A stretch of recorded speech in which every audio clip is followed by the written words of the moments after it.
Taste the Daily. தஞ்சாவூரில் திறனற்ற திமுக அரசு போதிய பேருந்துகளை இயக்காததால் பேருந்தில் மாணவர்கள் படியில் நின்று ஆபத்தான முறையில் பயணம் செய்யும் அவல நிலை உள்ளது. திருக்காட்டுப்பள்ளி தீயாடியப்பரில் இருந்து செங்கிப்பட்டி செல்லும் அரசு பேருந்தில் தினமும் கல்லூரி மாணவர்கள் தங்களது உயிரை பணயம் வைத்து படியில் நின்று பயணம் செய்து வருகின்றனர். நிர்வாக திறனற்ற ஸ்டாலின் அரசு காலை மற்றும் மாலை வேளைகளில் கூடுதல் பேருந்துகளை இயக்க வேண்டும் என பொதுமக்கள் வலியுறுத்தியுள்ளனர்.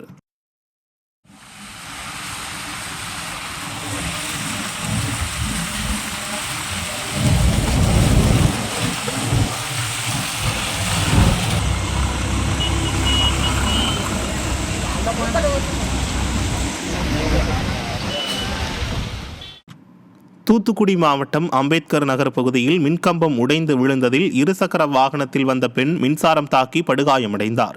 சுந்தரவேல்புரம் மேற்கு பகுதியில் பராமரிப்பின்றி இருந்த மின்கம்பம் இரண்டாக உடைந்து விழுந்த போது அருகிலிருந்த 3 மின்கம்பங்களும் சரிந்து விழுந்தன. அப்போது அவ்வழியாக இருசக்கர வாகனத்தில் வந்த தேன்மொழி என்பவர் மின்சாரம் தாக்கி படுகாயமடைந்தார்.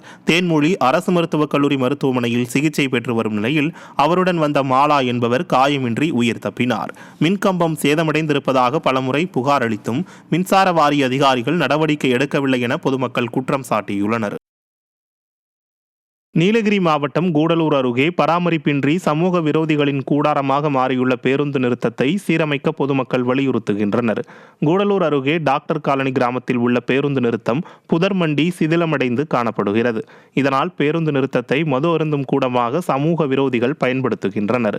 இதனால் அப்பகுதியில் பள்ளி மாணவர்கள் பொதுமக்கள் பேருந்திற்காக காத்திருப்பதே அச்சமூட்டுவதாக உள்ளதாக பொதுமக்கள் குற்றம் சாட்டுகின்றனர்.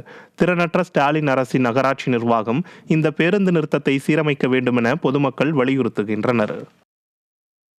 கடலூர் மாவட்டம் திட்டக்குடி அருகே வில்லிங்டன் நீர்த்தேக்கத்திலிருந்து குறைந்த நாட்கள் மட்டுமே தண்ணீர் திறக்கப்படும் என அறிவிக்கப்பட்டதால் பொதுப்பணித்துறை அதிகாரிகளிடம் விவசாயிகள் வாக்குவாதத்தில் ஈடுபட்டனர்.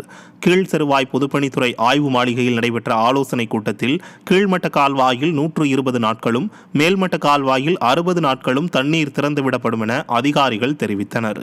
இதற்கு எதிர்ப்பு தெரிவித்த விவசாயிகள் 60 நாட்களில் நெல் எப்படி விளைவிப்பது என்றும் பாசன வாய்க்கால்கள் முறையாக தூர்வாரப்படவில்லை என்றும் குற்றம் சாட்டினர்.